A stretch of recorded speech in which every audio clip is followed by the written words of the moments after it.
সে আমার সাথে শারীরিক সম্পর্কে লিপিবদ্ধ থাকে, রেজিস্ট্রি সামাজিক বিবাহের কথা সে বলিতে নিষেধ করে।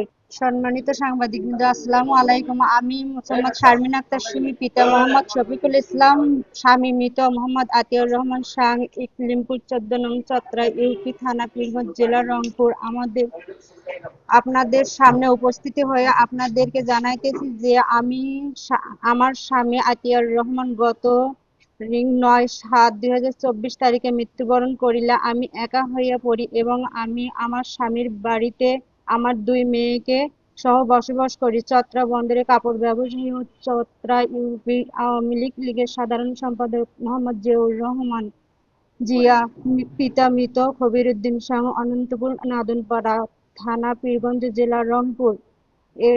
এর ব্যবসা প্রতিষ্ঠান ও আমার বসতবাড়ির পাশাপাশি অবস্থিত। জিয়াউর রহমান জিয়া আমার বাড়ির সামন দিয়ে যাতায়াত করিত এবং আমার একাকিত্বের সুযোগ লইয়া তাহার কামনা চারিক করার জন্য আমাকে বিভিন্ন সময় বিভিন্নভাবে বিবাহের প্রলোভন দেখাইতে থাকেন। এক পর্যায়ে সে আমার মোবাইল নম্বর সংগ্রহ করিয়া এবং বিভিন্ন সময় আমার ফোনে ফোন করিয়া আমাকে বিবাহের কথা বলিয়া ফুসলাইতে থাকে। এক পর্যায়ে তাহার সহিত আমার প্রেম ভালোবাসার সম্পর্ক গড়িয়া ওঠে। জিয়াউর রহমান জিয়া ব্যবসায়ী করার এবং সে গভীর রাত পর্যন্ত তাহার দোকানে ব্যবসা করিয়া গভীর রাত হইতে দোকান বন্ধ করিয়া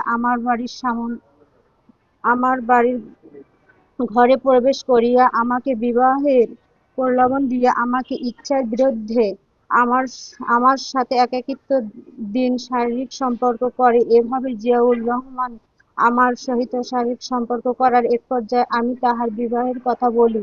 তখন সে আমাকে বিবাহ না করিয়া বিভিন্নভাবে তালবাহানা করিয়া কল রেকর্ড করিতে থাকে। ইতোমধ্যে তাহার ব্যবসায়ের প্রয়োজনে সে আমাকে ফুসলাইয়া আমার নিকট হইতে নগদ ২২ লক্ষ টাকা, ৪ ভরি স্বর্ণ অলংকার যাহার মূল্য ১০ লক্ষ টাকা আমার নিকট হইতে প্রতারণামূলক ভাবে নিয়ে নেয়। ১২/২/২০২৫ তারিখে সে আমাকে নিয়ে গাইবান্ধায় জজ কোর্টে যান এবং ২০ লক্ষ টাকা দেনমোহর ধার্য করিয়া আমাকে বিবাহের কথা বলিয়া ১০০ টাকার তিনটি স্ট্যাম্প নন জুডিশিয়াল স্ট্যাম্প এফিডেভিট করিয়ে দেন এবং সেই এফিডেভিটের মূল্য কাগজপত্র সে তাহার নিকট সংরক্ষণ করার কথা বলিয়ে নিয়ে নেন।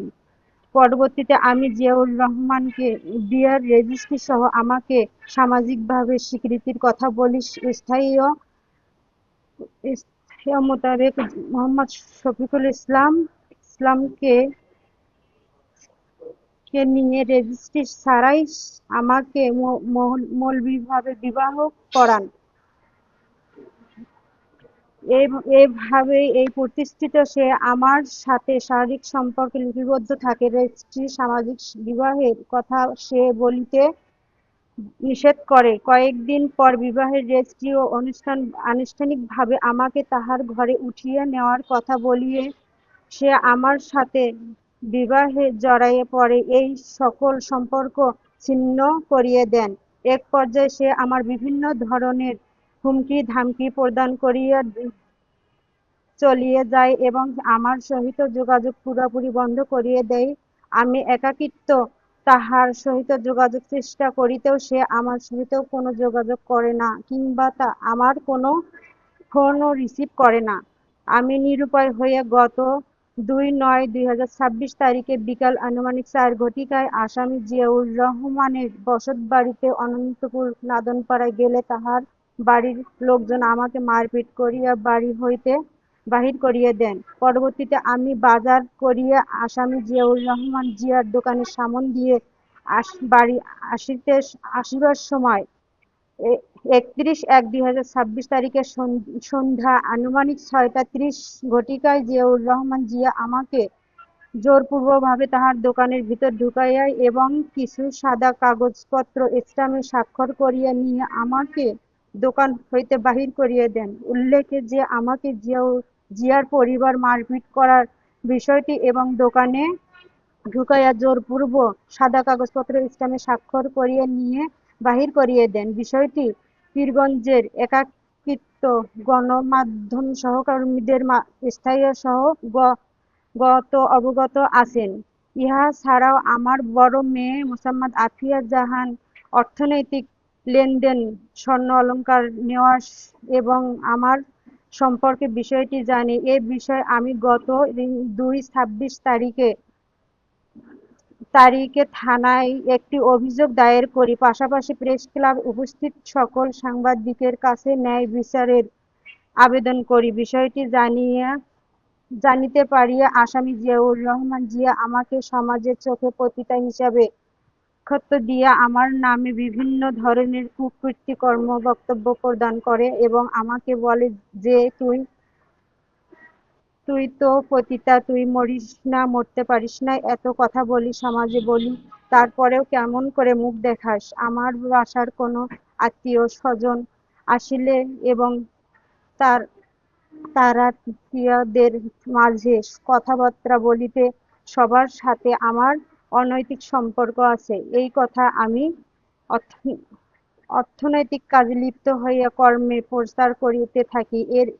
এমনকি ভাড়াটিয়াদের স্ত্রীদেরকেও আমার নামে ভাড়াটিয়াদের সাথে সম্পর্ক বিষয়টি প্রচার করে। আসামি এবং কথাবার্তা সহ্য করিতে না পারিয়া আমি 14/6/2026 তারিখে সকাল অনুমান ৮ ঘটিকায় আমি বিষ পান করিয়া স্থানীয় লোকজন আমাকে পীরগঞ্জ হাসপাতালে নিয়ে গিয়ে চিকিৎসার জন্য ভর্তি করান। জিয়াউর রহমান আমার টাকা পয়সা প্রতারণা মূলতভাবে গ্রহণ করে আমাকে সামাজিকভাবে প্রতিপন্ন করার, সমাজে বেঁচে থাকার জন্য আমার কুকর্ম হইতে পারিয়ে 18/6/2026 তারিখে হাসপাতাল হইতে ছাড়পত্র নিয়ে আপনাদের সামনে হাজির হয়ে আমাকে ন্যায় বিচার পেতে আপনাদের সহযোগিতা করিবেন। আমি আপনাদের মাধ্যমে দেশবাসীর কাছে আইনগত ব্যবস্থা সহ জিয়াউর রহমান জিয়ার দৃষ্টান্তমূলক শাস্তির